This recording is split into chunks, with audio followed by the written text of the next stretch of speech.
conscious. In other words, one person can't be passed out. And I know that sounds funny. Sadly, that happens quite a lot. Someone is drinking, they've been doing drugs, they pass out, and they wake up and someone has raped them.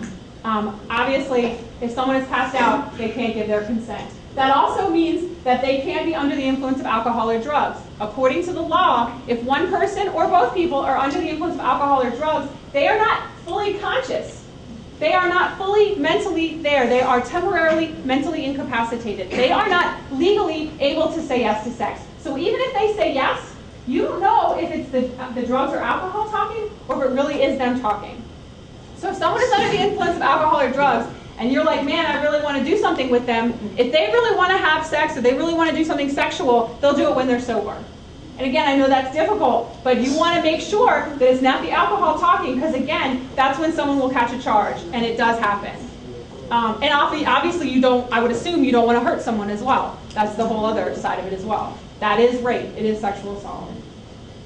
Both people have to be equally free to act. That goes along with, like, you know, if someone has a weapon or someone manipulates or says I'm going to hurt your family or tell your secret or whatever, they have to be freely able to act. They have to be positive and sincere in their desires, so they can't be lying or telling a story or whatever. They have to be sincere and positive in their desires. And they have to be clear about their intent. Again, that goes down to like the lying.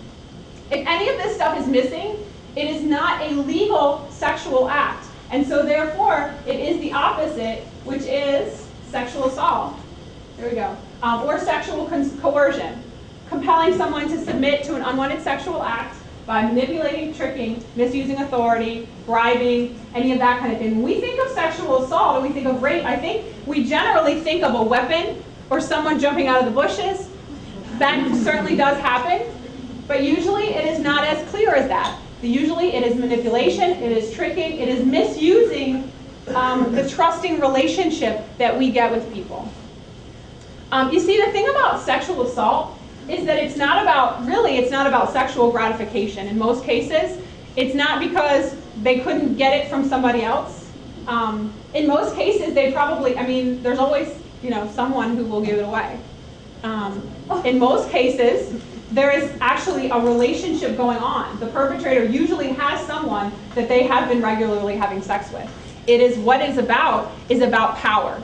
It is about that manipulation. It is a violent assault in the most intimate way. It is about someone overpowering another person. That is what sexual assault is about. Which I think sometimes doesn't quite make sense until you think about the fact that we get calls for 2-year-olds. We get calls for 6-month-old babies. We get calls for 90-year-old women. We're kind of like, what? So that like brings it home that it's not about someone fulfilling their sexual urge. It's about power. These are the people who are powerless in our society, and so people think that they can just manipulate them because they're easy targets, basically.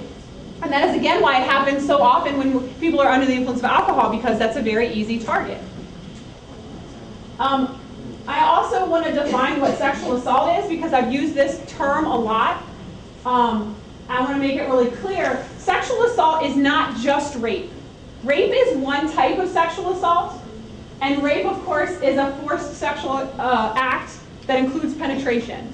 So again, not to be graphic, but that's putting something into something. That is rape.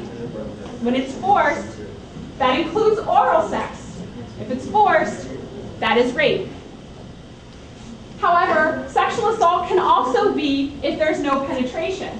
Touching someone in a sexual way without their permission or when they don't want it, that is sexual assault. And that is really important because a lot of times people are sexually assaulted, but they're not raped. And so they haven't had any penetration, there was no intercourse or whatever, and so they're like, what is wrong with me? Why can't I just get over this? It's not like we had sex anyway. It's still an assault.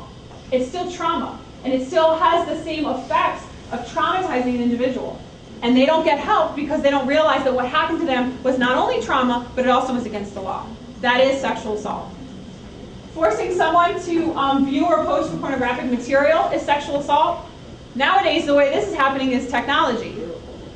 Right? Text messaging and emailing and sending nude pictures, or forcing someone, we're dating, send me your naked picture, that kind of thing. They don't want to do it, And they're kind of like, well, if you want to date me, you got to do it, right? And they break up, and the picture gets sent all around. That is sexual assault. Even if I chose to give my partner a picture of myself, like a naked picture of myself, maybe I wanted to do that. I chose to do it, they didn't manipulate me. And then we break up, and then they send it everywhere. The reason that's sexual assault, going back to that idea of consent, I gave consent that you can look at my picture. I didn't give consent that everyone in the whole school or in the community or whatever can look at my picture. So again, people take, I give an inch, they take a yard. That's kind of what happens there.